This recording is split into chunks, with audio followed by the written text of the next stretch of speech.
Swayam Prabha. Digital India. Educated India.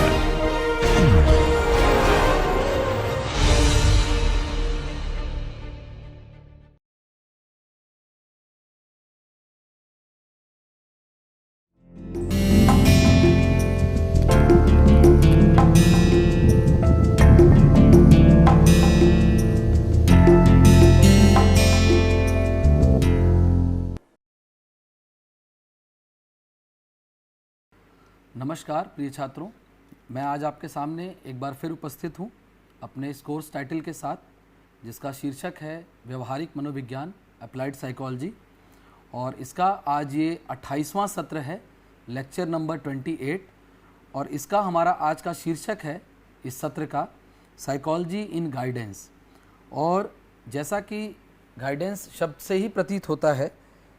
कि guidance का मतलब है किसी का मार्गदर्शन करना, और मनोविज्ञान में जो मार्गदर्शन की जो प्रक्रिया है वो एक बहुत ही महत्वपूर्ण प्रक्रिया है। और इस क्षेत्र में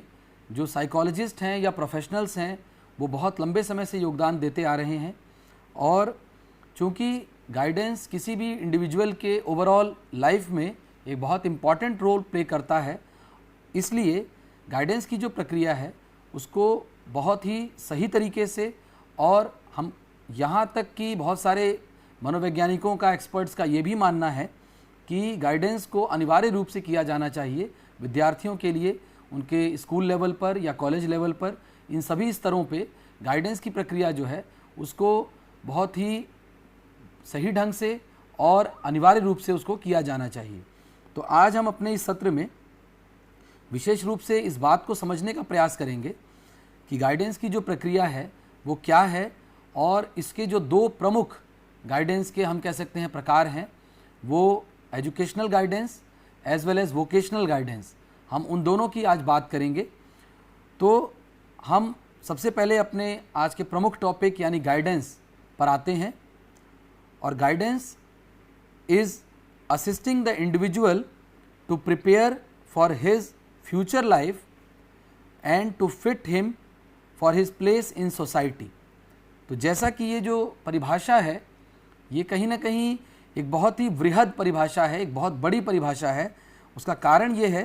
कि यहाँ पर किसी भी व्यक्ति को यदि हम उसके भविष्य के लिए तैयार करने की बात करते हैं तो व्यक्ति के भविष्य में, और इसीलिए चूँकि हम किसी के भविष्य की बात कर रहे हैं तो अमूमन जो गाइडेंस की प्रक्रिया है वो बहुत ही यंग एज से, यानी कि स्टूडेंट लाइफ से, from the very early school years,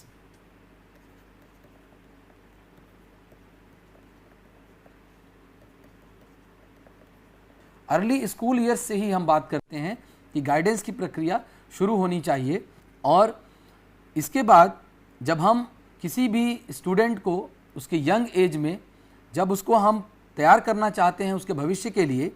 और साथ ही साथ हम उस व्यक्ति को, यानी कि वो बच्चा जब आगे चल के बड़ा होगा, वो इंडिविजुअल जब एडल्ट बनेगा, एक प्रॉपर फंक्शनिंग एक सिटीज़न बनेगा, तो वो किस प्रकार से सोसाइटी में अपना स्थान बनाएगा, यानी एज एन इंडिविजुअल, और हम कह सकते हैं अपनी वर्क लाइफ, अपनी सोशल लाइफ, उसके तमाम जो एस्पेक्ट्स हैं वो कहीं ना कहीं उन सभी को पूरा करने में या उसको अचीव करने में, उस व्यक्ति को उसके लिए प्रिपेयर करने में गाइडेंस की जो प्रक्रिया है वो योगदान देती है। इसके बाद हम देखते हैं कि गाइडेंस की जो परिभाषा है कहीं ना कहीं ये दर्शाती है कि गाइडेंस का जो डिस्क्रिप्शन है वो बहुत ही वृहद है, क्योंकि किसी को उसके भविष्य के लिए अगर हम तैयार करने की बात करते हैं तो ये केवल उसके वोकेशनल गाइडेंस की बात नहीं होगी, यानी फ्यूचर में वो व्यक्ति किस ऑक्यूपेशन में जाएगा या क्या जॉब करेगा। हमारा उद्देश्य केवल ये जानना या समझना नहीं है, बल्कि उससे पूर्व में उस व्यक्ति की जो ओवरऑल एजुकेशनल जर्नी है, जो उसकी पढ़ाई लिखाई है, जो शिक्षा है, उसमें भी वो किस प्रकार से होनी चाहिए, उसमें किस प्रकार की प्लानिंग की आवश्यकता है, किन पहलुओं पर ध्यान देने की आवश्यकता है, and after vocation and education. हालांकि इसका क्रम यदि आप देखेंगे तो एजुकेशन पहले आएगा और वोकेशन बाद में आएगा, क्योंकि कोई भी व्यक्ति पहले शिक्षा ग्रहण करेगा, उसके बाद वो व्यवसाय की तरफ या किसी जॉब की तरफ या एम्प्लॉयमेंट की तरफ बढ़ता है। और उसी तरह से जब हम किसी के एजुकेशन और वोकेशन की बात करते हैं तो इनके अलावा कुछ और महत्वपूर्ण पहलू भी हैं जो उस इंडिविजुअल की लाइफ से संबंधित हैं, जिसमें एक है कि उस व्यक्ति को सोसाइटी में एडजस्ट करना है एज एन इंडिविजुअल, यानी कि जो उसकी पर्सनैलिटी है उस इंडिविजुअल की, वो किस तरह से अपनी सोसाइटी में लोगों के साथ एडजस्ट करता है। ये भी एक बहुत ही महत्वपूर्ण कार्य है, या हम कह सकते हैं उसके लिए ये उसकी लाइफ से संबंधित एक बहुत महत्वपूर्ण पहलू है। और साथ ही साथ जो उसकी इमोशनल लाइफ होगी, यानी उस व्यक्ति की जो दूसरे लोगों के साथ जो संबंध होंगे, रिलेशनशिप होगी, और उससे डिपेंडेंट जो उसका इमोशन होगा, यानी जो उसकी इमोशनल लाइफ है उसके बारे में। एंड साथ ही साथ उस व्यक्ति की यदि कोई भी किसी प्रकार की उसको डिसेबिलिटी है या हैंडीकैप है, तो उस तरह की जो समस्याएं हैं या जो हम कह सकते हैं कंडीशन है, कहीं ना कहीं उसको रेमेडिफाई करना, यानी कि उस कंडीशन को या उस कंडीशन से होने वाले जो नुकसान हैं भविष्य में, या उसकी एजुकेशन में, या उसकी वोकेशन में, या उसकी ओवरऑल लाइफ में, उन सभी से किस प्रकार से उस व्यक्ति को बेहतर तरीके से उस कंडीशन से हम कह सकते हैं कि निकलना, या उस कंडीशन में रहते हुए भी उस व्यक्ति को कैसे लाइफ में और अपनी लाइफ को better banana in terms of education, in terms of occupation and overall life. तो ये जो सारे एस्पेक्ट्स हैं, ये कहीं ना कहीं गाइडेंस जो है उसका एस्पेक्ट है। और गाइडेंस चूँकि इतना ज़्यादा हम कह सकते हैं इम्पॉर्टेंट है लाइफ में, और साथ ही साथ ब्रॉड है, इसलिए जो गाइडेंस है उसको कई बार बहुत से जो स्कॉलर्स हैं वो ये भी मानते हैं कि guidance is almost a process which seems like modern education. यानी अगर हम गाइडेंस की बात करते हैं जब, तो ये ऐसा प्रतीत होता है कि हम आधुनिक शिक्षा जो देने की बात करते हैं ये बिल्कुल वैसा ही प्रतीत होता है। तो यहाँ पर ये तुलना जो है वो बहुत हद तक सही भी है, और उसका कारण ये है कि जब हम मॉडर्न एजुकेशन का जो उद्देश्य है वही उद्देश्य गाइडेंस का भी है, यानी व्यक्ति को सक्षम बनाना, उसको इस तरह से फ्यूचर में वो अपने अचीवमेंट कर सके, यानी वो अपने फ्यूचर को बेहतर ढंग से वो व्यक्ति आगे बना सके। इसके लिए शिक्षा जिस तरह से महत्वपूर्ण है, ठीक उसी तरह से गाइडेंस की जो प्रक्रिया है वो भी उतनी ही महत्वपूर्ण होती है, या उतना ही महत्वपूर्ण रोल अदा कर सकती है। Then we will talk about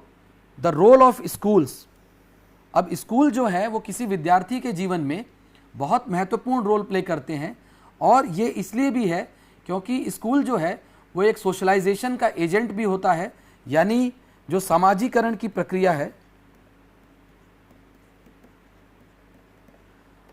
school उसके लिए भी बहुत इम्पॉर्टेंट रोल प्ले करता है। और किसी भी विद्यार्थी के जीवन में जो उसके बहुत सारे पहलू हैं वो स्कूल में जाने पर ही, यानी फॉर्मल एजुकेशनल सेटिंग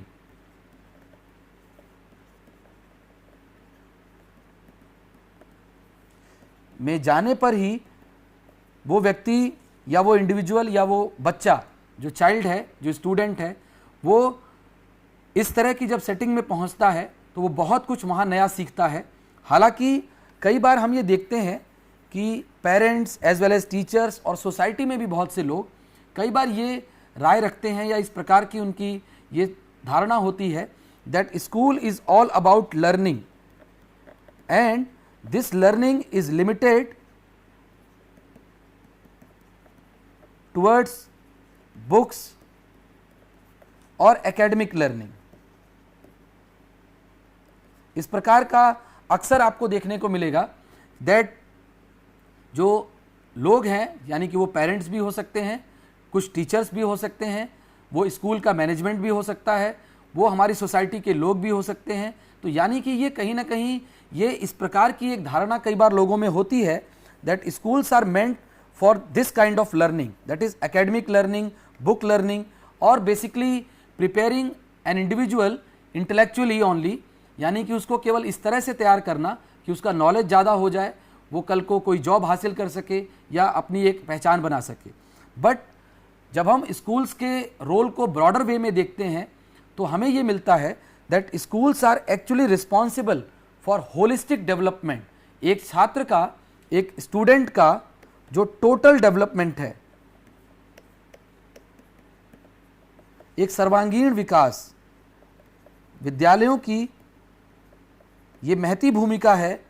इस बारे में कि वो अपने छात्रों की सर्वांगीण विकास की बात करें और उस पर ध्यान दें। यानी कि न केवल उनका एकेडमिक्स, उनकी क्लास स्टडी, बल्कि उनकी स्पोर्ट्स एक्टिविटी,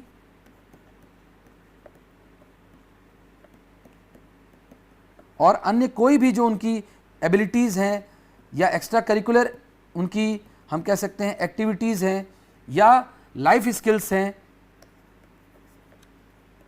इन सभी पर पूरा ध्यान दिया जाना चाहिए। और साथ ही साथ बच्चों को इसलिए भी इस तरीके से भी तैयार किया जाना चाहिए कि वो भविष्य में आगे चल करके एक बेहतर इंडिविजुअल के तौर पे अपनी लाइफ को जिएं और साथ ही साथ अपनी सोसाइटी में कंट्रीब्यूट करें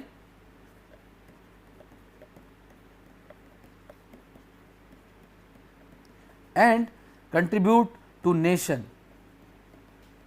तो इस तरह से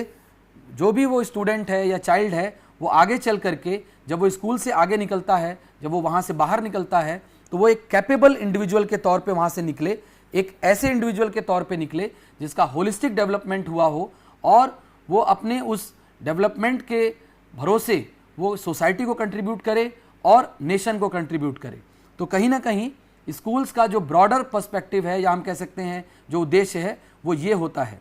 देन इस पर्सपेक्टिव में हमारे पास एक प्रक्रिया है स्कूल्स के अंदर होलिस्टिक डेवलपमेंट की प्रक्रिया को फैसिलिटेट करने के लिए, और वो हम गाइडेंस के रूप में उसको देखते हैं। और गाइडेंस कहीं ना कहीं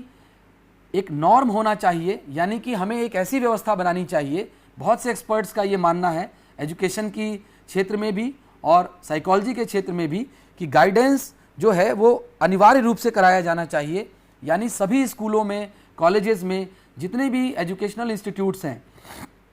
हर जगह जो गाइडेंस की जो प्रक्रिया है उसको कराया जाना ज़रूरी है। और इसके जो बेनिफिट्स हैं, यानी गाइडेंस से होने वाले जो बेनिफिट्स हैं वो हर छात्र तक पहुंचने चाहिए। यानी कि जो गाइडेंस की प्रक्रिया है उससे हर छात्र लाभान्वित होना चाहिए। इस बात पर भी जोर दिया गया है दैट एवरी स्कूल और कॉलेज शुड एम्प्लॉय और consult experts or professionals to formulate the program, to keep centralized records and to handle more difficult problems of certain students। यानी कि हर कॉलेज या स्कूल को इस बात का ध्यान रखना चाहिए कि उनके यहाँ पर एक एक्सपर्ट मौजूद हो, या वो उसको एम्प्लॉय करें या हायर करें या उसकी सर्विसेज वो थ्रू कंसल्टेंसी लें। It all depends upon the budget of the school, upon the resources of the school, या जो स्कूल का जो पर्सपेक्टिव है उस पर भी डिपेंड करता है। बट रिकमेंडेड ये है कि हर स्कूल को या कॉलेज को इस तरह की अरेंजमेंट अपने यहाँ रखनी चाहिए। और ये जो एक्सपर्ट्स हैं या प्रोफेशनल्स हैं या इनको काउंसलर्स भी कहा जाता है, ये जो एक्सपर्ट्स हैं इनके जो कार्य हैं वो इस प्रकार से हैं। सबसे पहला प्रमुख कार्य वो है फॉर्मुलेशन ऑफ द प्रोग्राम।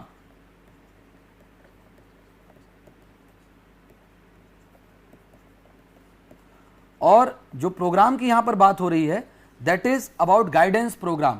यानी कि किस समय बच्चों को गाइडेंस कहाँ से शुरू किया जाएगा, एट विच एज और which class guidance will be started. यानी गाइडेंस की जो प्रक्रिया है वो कब शुरू किया जाएगा, किस क्लास से शुरू किया जाएगा या किस एज से शुरू किया जाएगा, साल में कब वो प्रक्रिया की जाएगी, उसके साथ साथ उसमें किस प्रकार के टेस्ट होंगे, किस प्रकार की उस जो प्रक्रिया है उसमें समय दिया जाएगा, उसमें पेरेंट्स को, टीचर्स को किस तरीके से इन्वॉल्व किया जाएगा। तो ये पूरी जो हम कह सकते हैं एक रूपरेखा है, एक प्लानिंग है उस प्रोग्राम की, उसको बनाए जाने की जो जिम्मेदारी है वो इस तरह के एक्सपर्ट्स की होती है। उसके बाद जो इस तरह की प्रक्रिया के द्वारा जो भी डेटा हमारे पास उपलब्ध होता है, यानी इससे जो भी इंफॉर्मेशन डेटा के रूप में हमारे पास मौजूद है, अबाउट द स्टूडेंट्स, यानी हर स्टूडेंट की एक अलग फाइल होगी और उसका एक इंडिविजुअल केस होगा, उससे संबंधित जो भी रिकॉर्ड्स हैं, जो भी डेटा है, उसकी मेंटेनेंस, यानी उस डेटा को सर्वप्रथम बनाना और फिर उसका मेंटेनेंस, ये सभी जो हम कह सकते हैं कि इस प्रकार की जो कार्य हैं वो एक्सपर्ट्स के द्वारा किए जाने चाहिए। और साथ ही साथ उन विद्यार्थियों पे विशेष ध्यान होना चाहिए जो किसी तरह की उनको समस्या हो, यानी कि कोई अगर स्पेशल चिल्ड्रन हैं,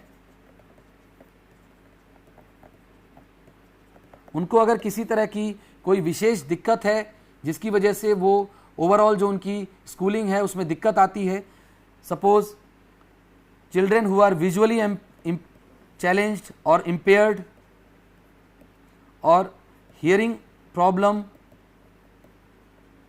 और any other kind of physical problem और एनी अदर,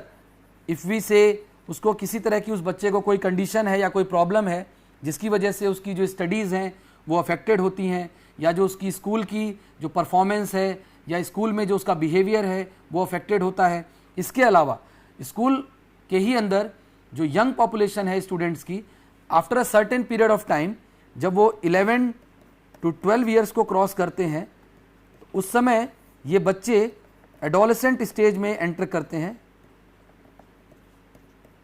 यानी किशोरावस्था में ये बच्चे जब पहुंचते हैं तो उनके अलग चैलेंजेस होते हैं, अलग प्रकार की उनकी रिक्वायरमेंट्स होती हैं, अलग तरह के उनके इश्यूज होते हैं। हम कह सकते हैं इस उम्र में, इस स्टेज में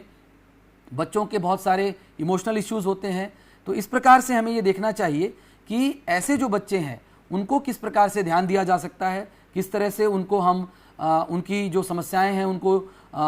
हम नोटिस कर सकते हैं। तो इस प्रकार से उन पर विशेष ध्यान दिया जाना ज़रूरी है। तो इस प्रोग्राम के तहत इस तरह के जो भी बच्चे हैं उन सभी पर विशेष ध्यान दिया जाता है। और साथ ही साथ कई बार बच्चे गलत रास्तों पर चले जाते हैं, जैसे सब्सटेंस यूज़ या फाइटिंग, यानी दूसरे छात्रों से अननेसेसरी लड़ाई झगड़ा करना या कुछ मिसबिहेवियर करना। तो इस प्रकार की प्रॉब्लम्स भी कई बार स्टूडेंट्स में देखी जाती है। तो इस तरह के जो स्टूडेंट्स होंगे उनको बैक ऑन द ट्रैक लाना, उनको वापस हम कह सकते हैं कि उनका फोकस जो है वो पॉजिटिव डायरेक्शन में शिफ्ट करना, इस तरह की भी जो रिस्पॉन्सिबिलिटीज़ हैं वो भी इस प्रोग्राम में उसको ध्यान दिया जाता है। देन अगर हम देखें तो गाइडेंस की जो प्रक्रिया है उसके लिए teachers are the better equipped people, या हम कह सकते हैं इंडिविजुअल्स, फॉर दिस प्रोसेस। और ऐसा इसलिए है कि जो भी एक्सपर्ट वहाँ पर होगा, यदि हम उस एक्सपर्ट को, वो परमानेंट वहाँ पे स्कूल में भी रहता है, यानी अगर वो वहाँ का एम्प्लॉय भी है, परमानेंट एम्प्लॉय भी उसको रखा गया है, तो भी वो एक पर्टिकुलर एक्सपर्ट, अगर हम ये मान के चलें, इमेजिन करें कि 1000 से 1500 बच्चे अगर किसी स्कूल में होंगे, तो एक एक्सपर्ट के लिए हम ये अंदाज़ा लगा सकते हैं कि वो एक बच्चे पर कितना टाइम इन्वेस्ट करेगा। यानी कि एक एक्सपर्ट के लिए बड़ा मुश्किल है कि वो हर बच्चे को पर्सनली डील करे और उसको बहुत ज़्यादा समय वो ऑब्जर्व कर सके या उससे बात कर सके या उसके बारे में इंफॉर्मेशन कलेक्ट कर सके। यानी कहीं ना कहीं एक एक्सपर्ट को अपना जो टाइम है वो इस तरह से डिस्ट्रीब्यूट करना होगा कि वो हर बच्चे को इक्वल टाइम दे पाए और जो ज़रूरी एस्पेक्ट्स हैं उन पर फोकस कर पाए। लेकिन जो टीचर है उसके पास ये अपॉर्चुनिटी होती है, क्योंकि टीचर्स बच्चों के साथ बहुत ज़्यादा समय बिताते हैं और ख़ास करके जिन बच्चों को वो पढ़ाते हैं, स्पेशली जो क्लास टीचर्स जिनको माना जाता है, जो उस पर्टिकुलर क्लास की रिस्पॉन्सिबिलिटी जिनके पास होती है, तो इस तरह के जो टीचर्स होते हैं उनके पास बच्चों के साथ एक लंबा अनुभव होता है, एक ज़्यादा समय वो उनके साथ व्यतीत करते हैं, वो उनको ज़्यादा बेहतर ढंग से ऑब्जर्व करते हैं। तो टीचर्स ओवरऑल जो गाइडेंस की जो प्रक्रिया है उसमें बहुत सहयोग दे सकते हैं, या उस प्रक्रिया को करने में वो बहुत ज़्यादा हम कह सकते हैं कि उनका महत्व होता है। Then every student is a unique individual with his aptitude, family background, personal experiences, present interest and future ambitions. यानी अगर हम एक विद्यार्थी की बात करें तो विद्यार्थी के कुछ ऐसे गुण होते हैं, जैसे उसका जो एप्टीट्यूड है, उसका किस दिशा में ज़्यादा रुचि है, किस दिशा में वो ज़्यादा उसका फोकस है, उसका जो फैमिली बैकग्राउंड है, उसका जो सोशल बैकग्राउंड है, कल्चरल बैकग्राउंड है, देन उसके जो फैमिली जो उसके पर्सनल एक्सपीरियंसेस हैं, यानी लाइफ से उस इंडिविजुअल के, उस स्टूडेंट के किस तरह के अनुभव रहे हैं, देन उसकी प्रेजेंट के जो इंटरेस्ट हैं, आज वो इंडिविजुअल किन एरियाज में इंटरेस्ट रखता है, कौन सी एक्टिविटीज़ में वो ज़्यादा उसका मन लगता है, एंड देन फाइनली फ्यूचर में उसके एम्बिशंस क्या हैं, वो अपनी लाइफ में क्या अचीव करना चाहता है और किस तरह से वो अपने आप को फ्यूचर में देखता है। तो ये सारे जो हम कह सकते हैं एस्पेक्ट्स हैं, ये एक स्टूडेंट को यूनिक बनाते हैं, उसके पर्सपेक्टिव को ये एक यूनिक पर्सपेक्टिव बनाते हैं।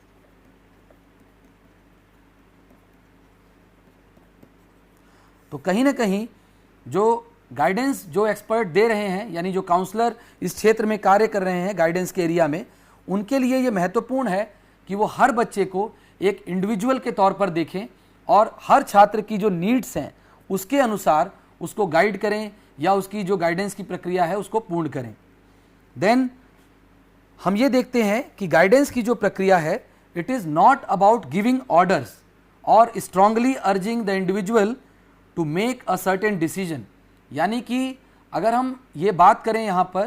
कि एक गाइडेंस की प्रक्रिया में जो एक्सपर्ट होगा उसका क्या रोल होना चाहिए या किस तरह से उसका अप्रोच होना चाहिए, तो कोई भी एक्सपर्ट उसका ये उद्देश्य नहीं होता कि वो विद्यार्थियों को ऑर्डर दे या उनको इस प्रकार से निर्देशित करे कि आपको यही स्ट्रीम चुनना होगा या इस तरह से आपको इस जॉब में या इस तरह के ऑक्यूपेशन को आपको जाना होगा या चुनना चाहिए,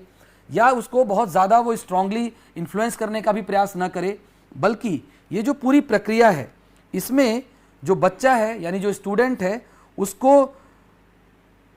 चॉइस का उसके पास विकल्प होना चाहिए और कहीं ना कहीं वो बच्चा अपने फ्यूचर में क्या चीज़ें करना चाहता है और आज वो क्या करना चाहता है ये वो बच्चा खुद तय करे। यानी कि ये जितनी भी एस्पेक्ट्स हैं उसके प्रेजेंट से रिलेटेड और उसके फ्यूचर से रिलेटेड, उसकी एजुकेशन से रिलेटेड और उसके ऑक्यूपेशन जो इंटरेस्ट है उससे रिलेटेड, उस विद्यार्थी को इन सभी बातों पर अपना उसका एक खुद का व्यू डेवलप होना चाहिए और एक गाइडेंस जो देने वाले एक एक्सपर्ट को उसे इस बच्चे को फैसिलिटेट करना चाहिए ताकि वो बच्चा एक इन्फॉर्म्ड कह सकते हैं कि डिसीजन ले सके और वो स्वतः अपनी इच्छा से वो इस चीज़ का चुनाव कर सके कि वो बच्चा क्या चाहता है। और ऐसा करने से इसका एक जो बहुत पॉजिटिव एस्पेक्ट है वो है कि जब बच्चा खुद इस बात का चयन करता है कि वो फ्यूचर में क्या करेगा, तो उस बच्चे का जो मोटिवेशन है वो बहुत हाई होता है। यानी कि वो बच्चा जब खुद चीज़ें करना चाहता है तो उसका इंट्रिंसिक मोटिवेशन होता है और कहीं ना कहीं उसका जो सेंस ऑफ कंट्रोल है उससे उस बच्चे का कॉन्फिडेंस बढ़ता है और साथ ही साथ उस कार्य को करने में यानी वो एक्टिविटी जो उसने खुद चुनी है उसमें उसका मन भी लगेगा, उसका इंटरेस्ट भी होगा और वो बच्चा उसके लिए कमिटेड होगा, मोटिवेटेड होगा। तो इसलिए ये बहुत ज़रूरी है कि गाइडेंस की प्रक्रिया में इस बात का विशेष ध्यान रखा जाए कि जो इंडिविजुअल है वो खुद से यानी जो स्टूडेंट है वो खुद से इस बात का चुनाव करे कि वो क्या चाहता है, उसकी क्या प्रेफरेंसेस हैं। Guidance should be provided so that the individual takes final decision on his own. This is important for the motivation of the individual. तो जैसा मैंने अभी आपको जस्ट इसी बारे में बताया था कि किसी भी विद्यार्थी के लिए अपना जो चयन है, क्या वो करना चाहता है, क्या वो आगे बनना चाहता है, किस तरह से वो अपनी लाइफ को देखता है, इस बारे में उस बच्चे को खुद निर्णय लेना होगा। और यदि वो खुद निर्णय लेता है तो उस बच्चे का जो मोटिवेशन होगा वो बढ़ा हुआ रहेगा, वो बेहतर रहेगा। Strongly aggressive guidance might be justified in some cases to prevent serious failure. हालांकि एक एक्सेप्शन के तौर पर हम ये देख सकते हैं कि कभी कभी गाइडेंस की प्रक्रिया में ऐसे केसेस आ जाते हैं जहां पर हमें कहीं ना कहीं ये लगता है कि जो स्टूडेंट है उसकी जो कैपेसिटीज़ हैं वो उतनी नहीं है जितना उस बच्चे का एम्बिशन है। जैसे उदाहरण के लिए यदि कोई बच्चा डॉक्टर बनना चाहता है या इंजीनियर बनना चाहता है और जो उसका हम कह सकते हैं कि मेंटल एबिलिटी है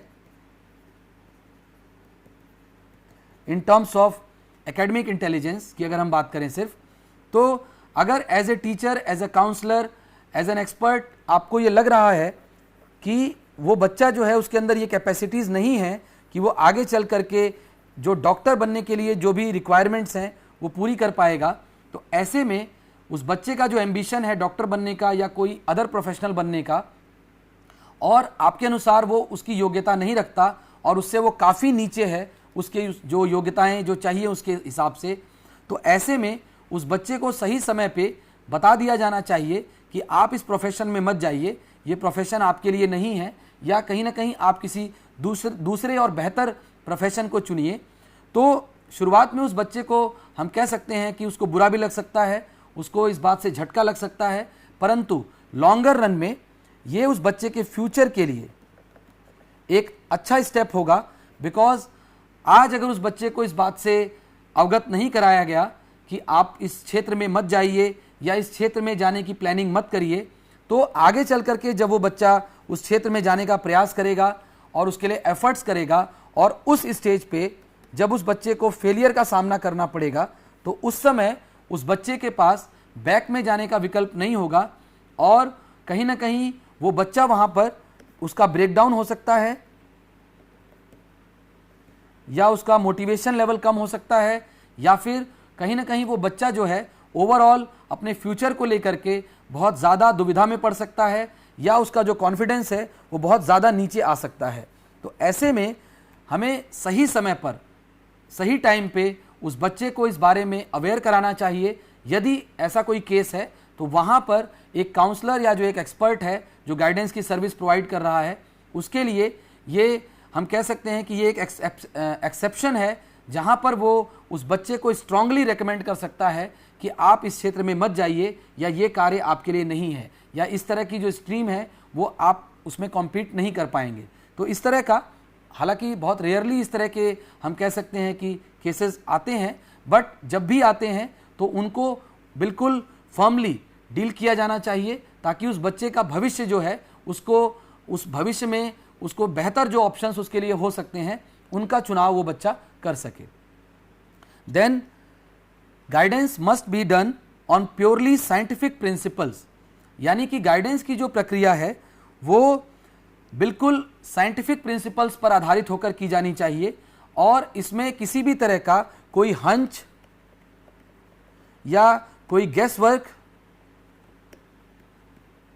या हम ये कहें कि किसी भी तरह से यहाँ पर हम केवल अपनी प्रेफरेंसेस या पर्सनल सब्जेक्टिविटी के आधार पर किसी बच्चे को किसी तरह की कोई गाइडेंस न दें, बल्कि जो गाइडेंस की जो प्रक्रिया है, जो कार्य है, वो पूर्ण रूप से साइंटिफिक प्रिंसिपल्स पर आधारित होना चाहिए और उसके लिए उस बच्चे के वेरियस टेस्ट स्कोर्स, जिसमें से कि उसके पर्सनालिटी टेस्ट, इंटेलिजेंस टेस्ट, उसका एप्टीट्यूड टेस्ट और उसकी जो भी साइकोलॉजिकल एट्रीब्यूट्स या एबिलिटी से रिलेटेड जिस भी प्रकार के टेस्ट किए जाने हैं या किए जाते हैं, उन सभी का जो स्कोर है उसके आधार पर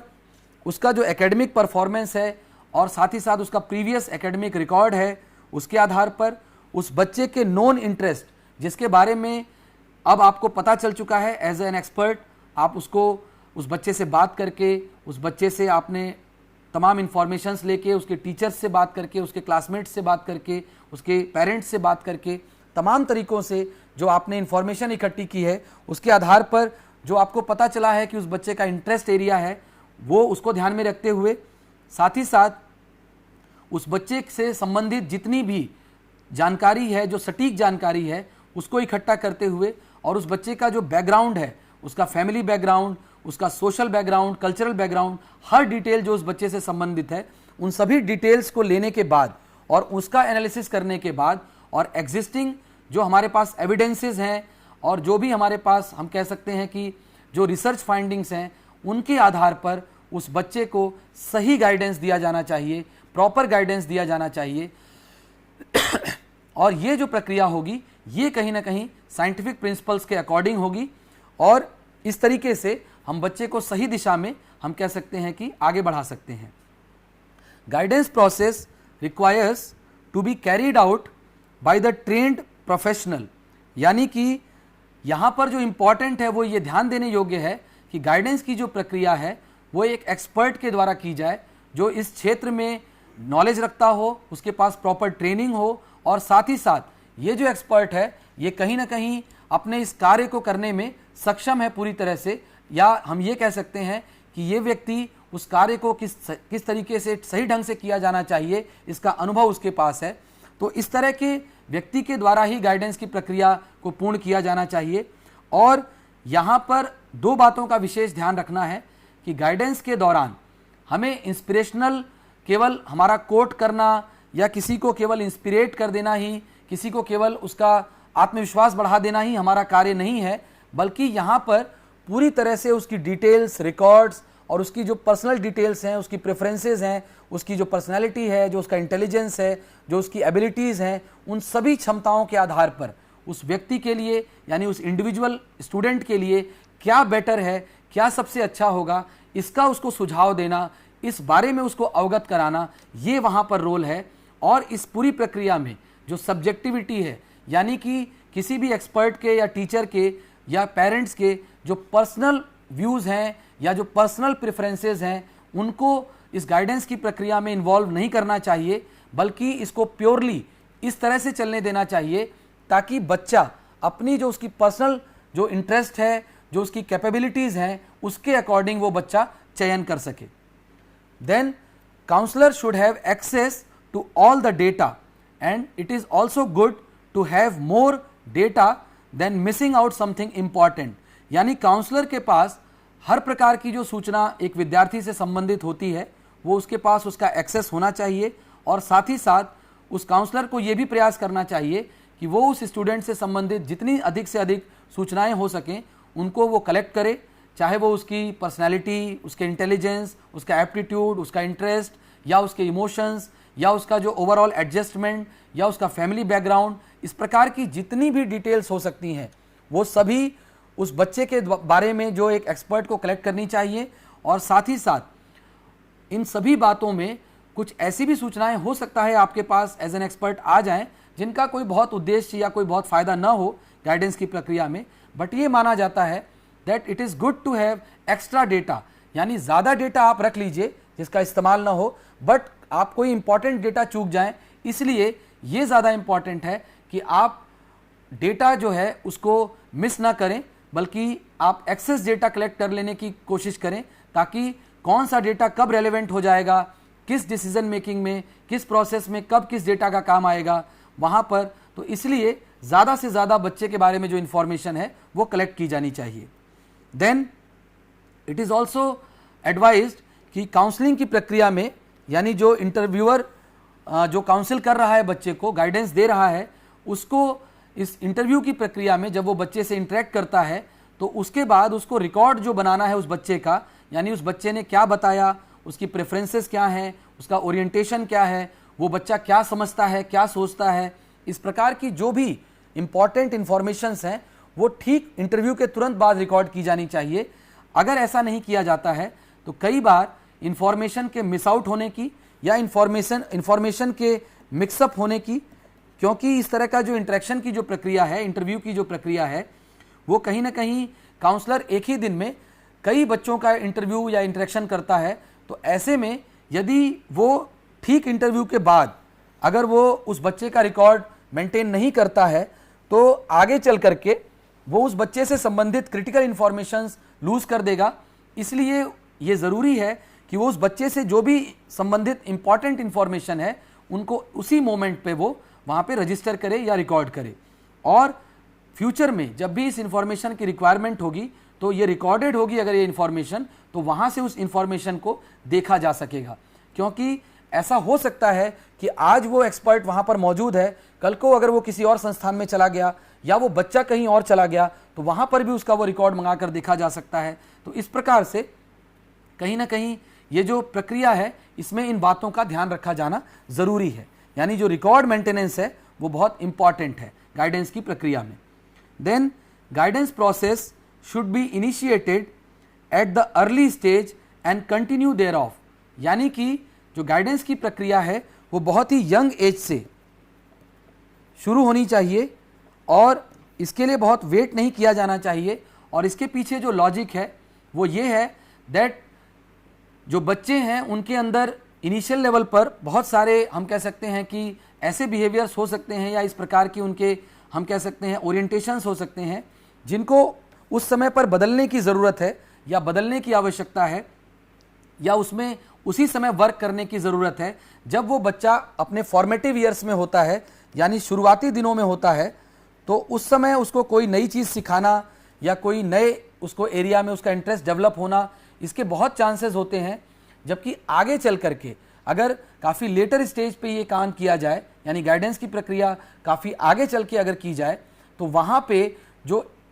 इंटरवेंशन की जो गुंजाइश है या उस बच्चे को कहीं ना कहीं जो एक प्रॉपर गाइडेंस देने के जो स्कोप हैं वो काफ़ी कम हो जाते हैं। इसलिए गाइडेंस की जो प्रक्रिया है वो बहुत जल्दी शुरू होनी चाहिए, यानी यंग एज में ही बच्चे को गाइडेंस के प्रोसेस में ले आना चाहिए। एंड ऑल्सो ये प्रक्रिया आगे कंटिन्यू रखनी चाहिए ताकि समय समय पर बच्चे के अंदर जो भी चेंजेस आ रहे हैं उसके अकॉर्डिंग जो उसका प्रेफरेंस है या उसका जो फ्यूचर ओरिएंटेशन है उसको ध्यान में रखते हुए जो भी चेंजेस किए जाने हैं वो टाइमली इंप्लीमेंट किए जा सकें। Then we will talk about educational guidance. और यहाँ पर एक चीज़ स्पष्ट करना मैं आप लोगों के लिए ज़रूरी समझता हूँ, और वो ये है कि that guidance in itself is a holistic process, और इसमें दो बहुत महत्वपूर्ण एरिया हैं, एक एजुकेशनल गाइडेंस और एक वोकेशनल गाइडेंस। हालांकि गाइडेंस की जो प्रक्रिया है वो केवल शिक्षा और केवल व्यवसाय, यानी जो आगे चल करके बच्चा जिस क्षेत्र में जॉब करेगा या जहां एम्प्लॉयमेंट उसको मिलेगा, केवल इससे ही वो संबंधित या केवल इससे सीमित नहीं है। बट चूंकि ये दोनों बहुत ज़्यादा महत्वपूर्ण है उस बच्चे के भविष्य को लेकर के, वो आगे किस तरह से उसकी फंक्शनिंग होगी, ये दोनों बहुत महत्वपूर्ण पहलू हैं। इसलिए हमारा जो फोकस है वो इस पर ज़्यादा है यहाँ पर। तो एजुकेशनल जो गाइडेंस है that depends largely upon one's intellectual aptitude best measured by means of an intelligence test. और इंटेलिजेंस टेस्ट की जब हम बात करते हैं तो इंटेलिजेंस टेस्ट को करने के बहुत से हम कह सकते हैं मेजर्स हमारे पास उपलब्ध होते हैं, और साइकोलॉजी की फील्ड में इंटेलिजेंस को मेजर करना एक बहुत ही चैलेंजिंग टास्क है, और साथ ही साथ साइकोलॉजिस्ट्स के लिए ये एक बहुत ही इंटरेस्टिंग एरिया भी है। और हम ये जानते हैं कि इंटेलिजेंस के फील्ड में जो शुरुआती कॉन्सेप्ट है आईक्यू का, इंटेलिजेंस कोशेंट का,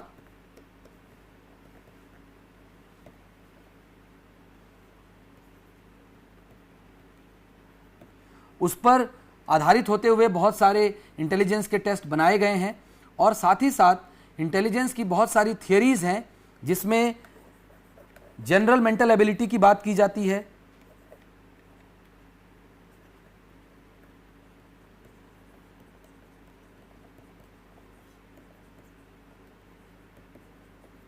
जिसमें मल्टीपल इंटेलिजेंस की बात की जाती है, और साथ ही साथ प्रैक्टिकल इंटेलिजेंस की भी बात की जाती है। तो इस प्रकार के अलग अलग हम कह सकते हैं कि इंटेलिजेंस रिलेटेड थियरीज या पर्सपेक्टिव्स हैं, और उस पर आधारित होकर के अलग अलग मेजर्स हमारे पास उपलब्ध होते हैं। एज ए एक्सपर्ट हम इन सभी मेजर्स का उपयोग कर सकते हैं, डिपेंडिंग कि हमारी जो कंडीशन है उसमें क्या हमें टेस्ट करने की आवश्यकता है, किस तरह से हम कर सकते हैं। और यहाँ पे इन बातों का भी ध्यान रखा जाना चाहिए, स्पेशली एजुकेशनल इंस्टीट्यूट्स में, कि जो इंटेलिजेंस टेस्ट किए जाएं वो कल्चरली फेयर हों,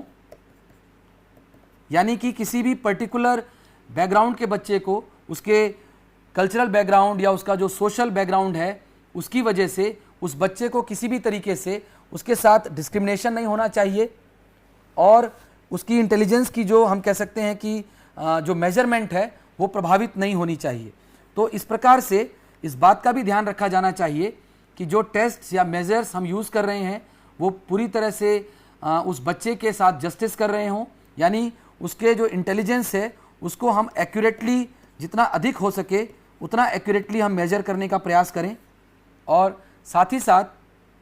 चूँकि इस पर आधारित होकर के हम उस बच्चे के भविष्य के बारे में बहुत सारे उसको हम गाइडेंस देंगे, उसको हम हेल्प करेंगे। तो इसलिए इंटेलिजेंस की जो ये टेस्ट हैं इनको बहुत ही केयरफुली किया जाना चाहिए। Then students should be encouraged to set up his educational vocational aims neither too high not too low for his aptitudes, यानी कि किसी भी विद्यार्थी के लिए उसके जो अपने एम्स हैं उसकी अपनी कैपेसिटी के अनुसार होने चाहिए। यानी कि अगर कोई विद्यार्थी उसकी जो एबिलिटी है उससे बहुत ज़्यादा हाई अगर वो एम रखता है तो हम जानते हैं कि आगे चल करके इसके क्या कॉन्सिक्वेंसेस होंगे। कहीं ना कहीं इसकी संभावना बहुत ज़्यादा है कि वो बच्चा आगे चल करके जब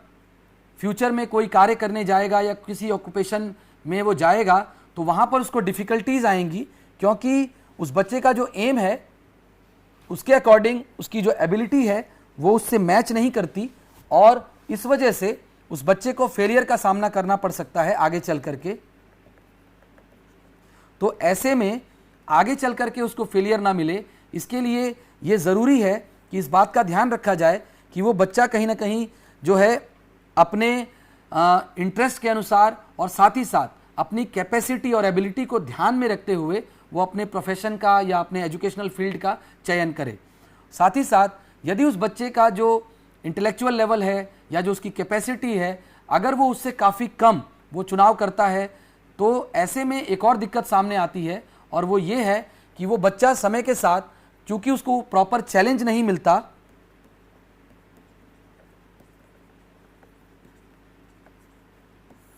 इस वजह से वो बच्चा विद द टाइम उसका मोटिवेशन कम होने लगता है और वो बच्चा उस पूरे प्रोसेस से बोर होने लगता है। तो इस तरह के भी इंसिडेंसेस देखे गए हैं। और साथ ही साथ आगे चल करके यदि जो इस तरह की डिस्क्रिपेंसी है, यानी इस तरह की जो असमानता है, यानी एबिलिटी,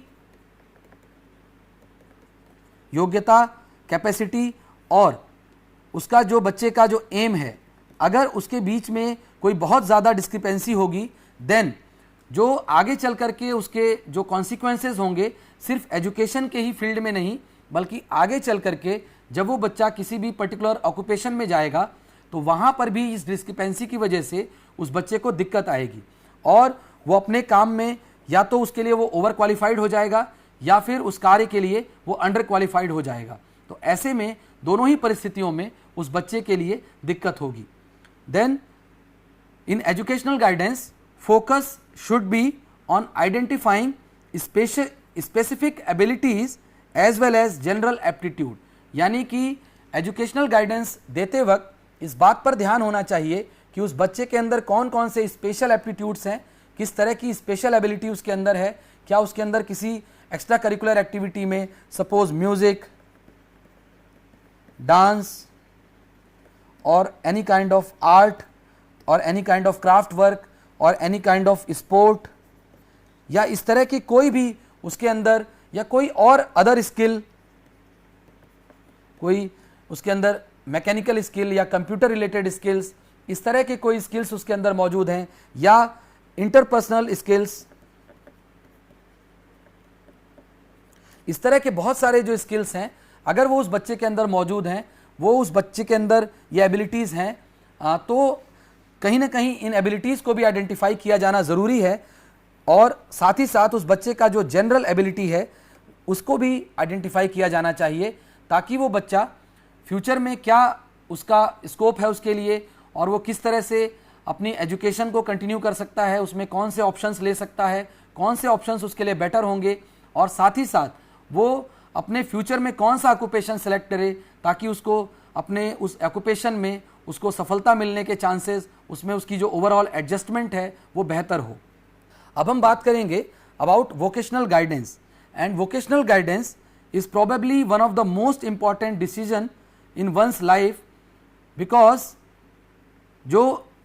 लाइफ में हमारा एक बहुत महत्वपूर्ण आगे चल कर के एक एस्पेक्ट है वो हमारा ऑक्यूपेशन है और चूंकि हम अपने ऑक्यूपेशन में बहुत अधिक समय व्यतीत करते हैं और हमारी लाइफ की मैक्सिमम जो चीज़ें हैं वो कहीं ना कहीं हमारे ऑक्यूपेशन से प्रभावित होती हैं, चाहे वो हमारा इकोनॉमिक स्टेटस हो, चाहे वो सोशल स्टेटस हो, चाहे फैमिली में हम किस तरह से टाइम देंगे या किस तरह से हम फैमिली को अपने जो है हैंडल करेंगे, इन सभी मैटर्स में ऑक्यूपेशन का बहुत बड़ा रोल है इसलिए ऑक्यूपेशन जो है या वोकेशन हम कौन सा आगे चल के चुनते हैं, ये हमारी लाइफ में एक बहुत बड़ा डिसीजन होता है। Then vocational choices are usually made in haphazard manner, और अक्सर ये देखा गया है कि विद्यार्थी जो चुनाव करते हैं अपने वोकेशन का, यानी अपनी जो उनकी हम कह सकते हैं एम्प्लॉयमेंट आगे चल करके वो किस क्षेत्र में करेंगे, यूजुअली इसके बारे में उनको एक बहुत ही नॉन साइंटिफिक वे में बताया जाता है या उनको गाइड किया जाता है अक्सर। और ये आप अपने आसपास इसको देख सकते हैं या महसूस कर सकते हैं कि अक्सर बच्चों को उनके पेरेंट्स,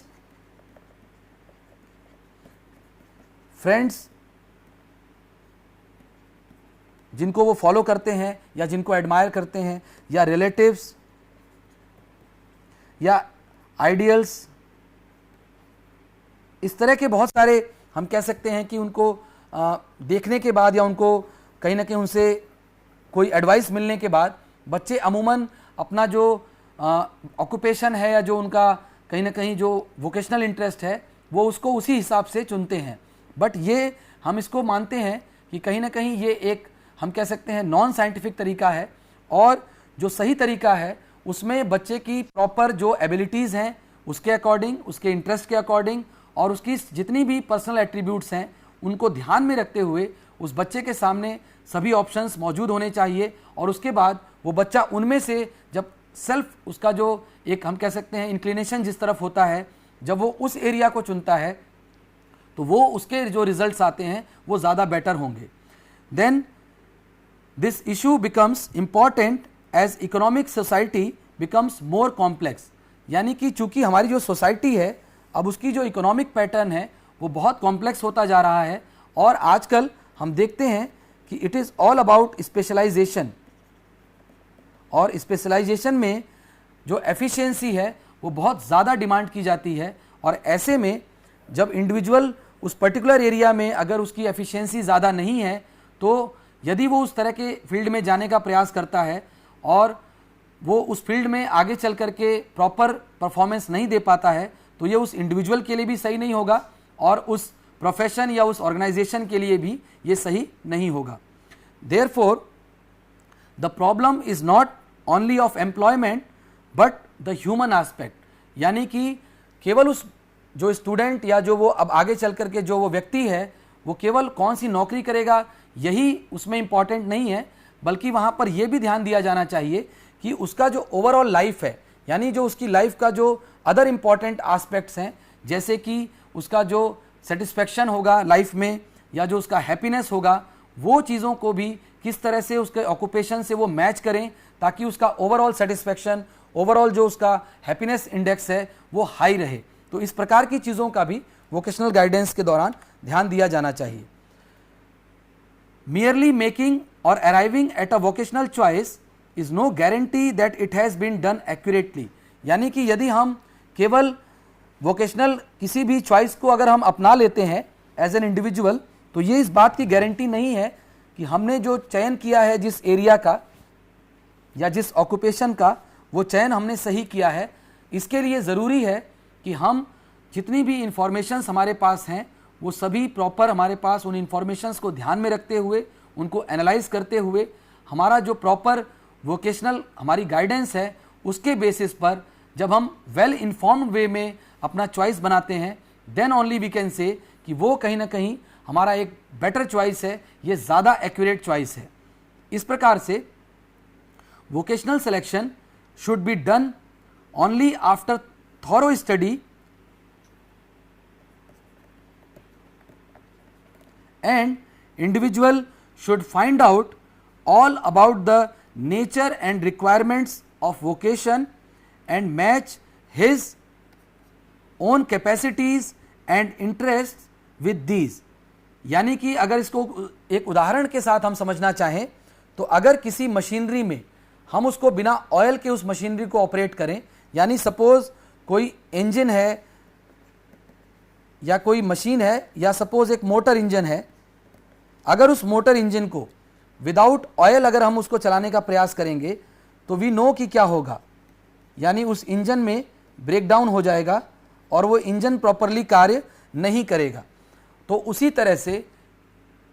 यदि कोई इंडिविजुअल अपना जो वोकेशन चुनता है उसमें उसका इंटरेस्ट नहीं है और उसके लिए वो प्रॉपरली मोटिवेटेड नहीं है और उसके लिए उसके पास प्रॉपर स्किल्स या एबिलिटी नहीं है, तो इन सभी केसेस में वो बिल्कुल उसी मशीन की तरह हो जाएगा जिसमें ऑयल नहीं है और उसके बाद हम जानते हैं कि रिजल्ट क्या होगा। So to avoid this we need to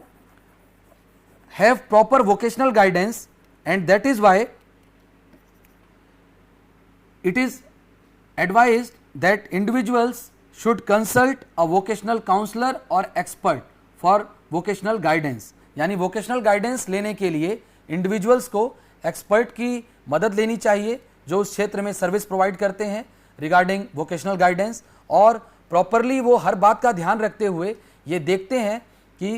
किस तरह से उस इंडिविजुअल से रिलेटेड सभी इंफॉर्मेशंस के अकॉर्डिंग उसके लिए बेस्ट ऑप्शंस क्या क्या हैं, और उसके बाद उस ऑप्शन को उस व्यक्ति को इन्फॉर्म करने के बाद वो एक्सपर्ट जो होंगे वो उसको कहीं ना कहीं बेटर गाइड करेंगे। इस वोकेशनल गाइडेंस में इंफॉर्मेशन का होना बहुत ही आवश्यक होता है और इससे संबंधित एक केस मैं आपको बताऊंगा। दैट इज, अगर सपोज एक इंडिविजुअल है, इंडिविजुअल ए, और वो बेकरी के फील्ड में कार्य करना चाहता था, उसको बहुत इंटरेस्ट था बेकरी के फील्ड में कार्य करने में, और जब वो जाता है एक बेकरी में इंटरव्यू देता है और वो वहाँ जब सेलेक्ट हो जाता है, उसके बाद जब वो उसको बताया जाता है कि आपको यहाँ पे रोज़ रात में 10 बजे आना है 10 at night और सुबह आप 6 बजे यहाँ से जाएंगे, तो उसको बहुत शौक लगता है। और उसके शौक लगने का मेन कारण ये होता है कि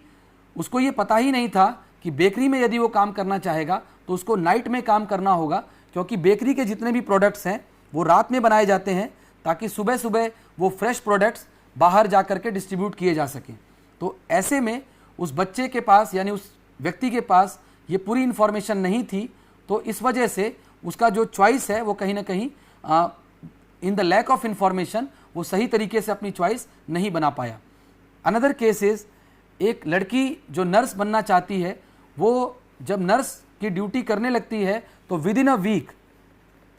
वो उस ड्यूटी को छोड़ देती है, और उसका रीज़न ये है कि वो खुद को उसके लिए कैपेबल नहीं मानती, यानी उसको लगता है कि ये एनवायरनमेंट बहुत स्ट्रेसफुल है और वो इस कार्य को नहीं कर पाएगी। तो इस प्रकार से हम देखते हैं इन एग्जाम्पल्स की मदद से कि हमें किसी भी ऑक्यूपेशन या वोकेशन के बारे में हर प्रकार की इंफॉर्मेशन इकट्ठी करनी चाहिए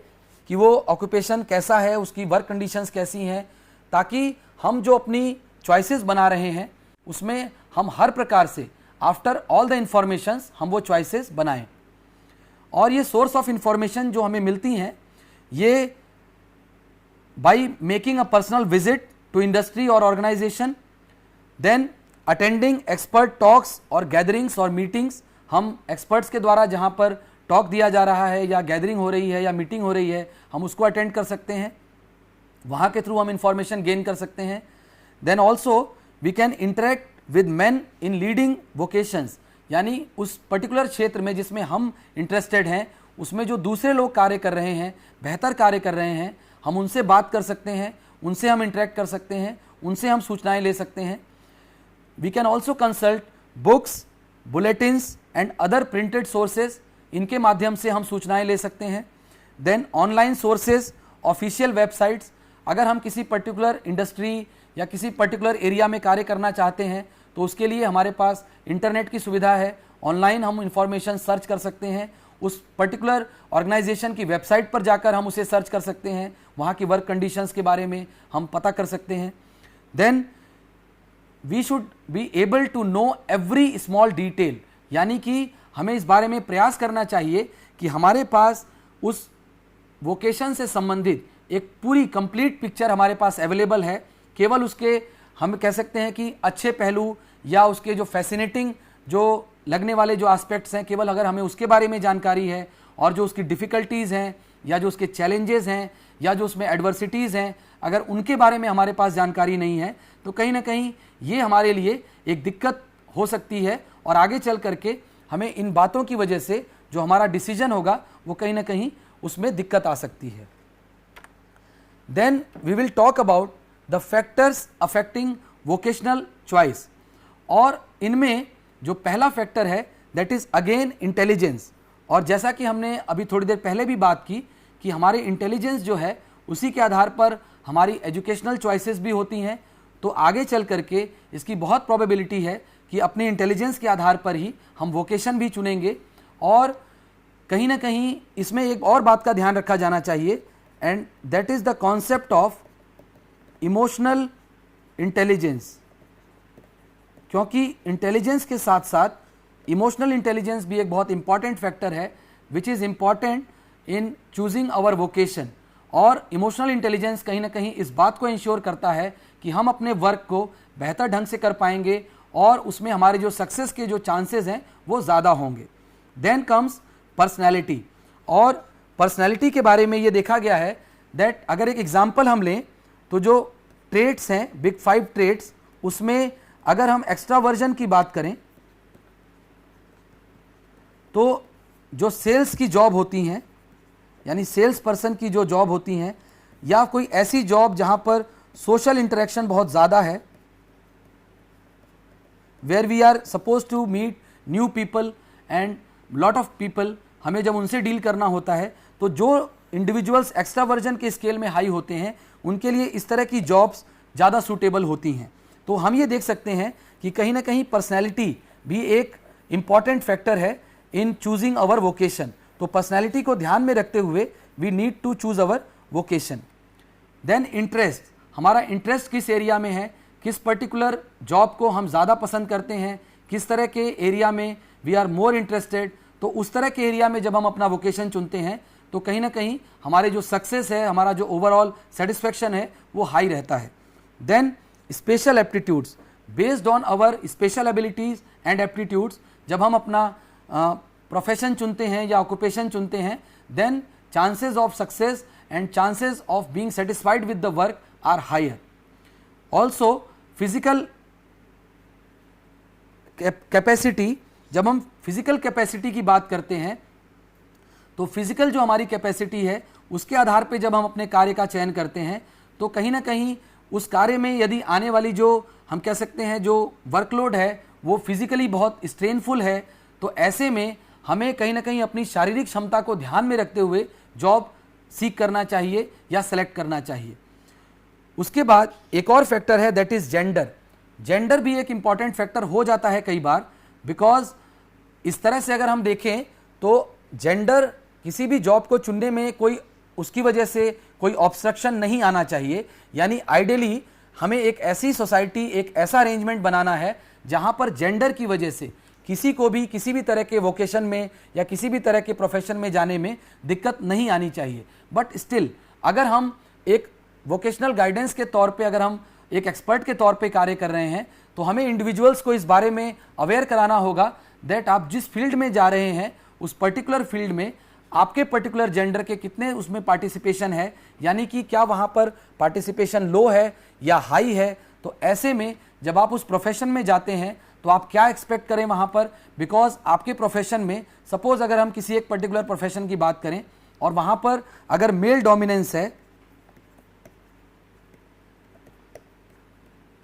तो ऐसे में अगर कोई फीमेल वहाँ पर जाना चाहती है और कार्य करना चाहती है तो उसको उस क्षेत्र में कार्य करने के लिए एक्स्ट्रा हम कह सकते हैं कि उसको एफर्ट्स करने होंगे, उसको ज़्यादा एडवर्सिटीज़ का सामना करना पड़ सकता है, बिकॉज उसके जो कलीग्स होंगे उसको हर स्टेप पे कहीं ना कहीं फीमेल होने की वजह से maybe there is a chance कि उसको डिस्क्रिपेंसी फेस करनी पड़े। तो ऐसे में उस इंडिविजुअल को या उस फीमेल को पूरी तरह से इस बारे में अवेयर होना चाहिए और उसको इसके लिए प्रिपेयर्ड होना चाहिए कि जब वो उस फील्ड में जा रही है तो इस प्रकार की उसको एडवर्सिटीज़ आ सकती हैं और ऐसे में वो वहाँ पर जाने के बाद वो कहीं ना कहीं फ्रस्ट्रेटेड फील न करे या परेशान न हो, बल्कि वो आज ही इस बात को तय कर ले कि वो जो भी चैलेंजेस आएंगे वो उस फील्ड में आने के बाद वो उसको फेस करने के लिए पूरी तरह से रेडी है। तो ये कुछ फैक्टर्स हैं which affect our vocational choices. और आज के अपने इस सत्र में हमने जो बातचीत की that was all about guidance and how psychology plays a role in guidance process, specially educational guidance and vocational guidance. तो अपने आज इस सत्र को हम यहाँ पर समाप्त करते हैं और इस सत्र को ध्यानपूर्वक सुनने के लिए मैं आप सभी को बहुत बहुत धन्यवाद देता हूँ। Thank you.